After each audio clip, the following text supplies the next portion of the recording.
Hi, my name is Paul Saccone with Adobe, and we've got exciting new generative AI news for you today, coming from the NAB show here in Las Vegas.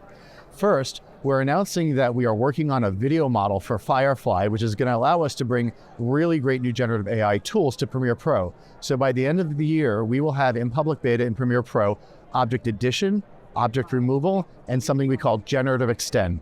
Object addition is exactly what it sounds like. You'll be able to mask an area of your image and track it over time and add an object. So you might want to change the color of my shirt, put a tie on me. You might want to add a vase or a poster on the wall behind me.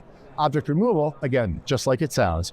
You'll be able to mask and track an area of your image, and then you'll be able to remove objects. It could be a boom mic. It could be that Starbucks coffee cup that I left in the scene, or any other element that you want to get rid of in there. And then generative extend. And this is a really exciting one because when you see this in action, it's like magic. Generative extend is going to allow us to add frames to the beginning and end of a clip. So imagine as an editor, if you wanted to have an extra beat to hold on an emotional reaction shot of a character, or maybe you just ran out of frames and you want to extend them so that you can cover a cross dissolve. Generative extend is going to let you do that, and it's absolutely amazing. Now, separate to all of that, we also have announced that we are beginning explorations of integrating third-party AI models into our products, starting with Premiere Pro, but we're also talking about all Creative Cloud applications. So at the show here, we've announced that we're starting to work with OpenAI and their Sora model, Runway and their Gen 2 model, and Pico Labs' Pika model.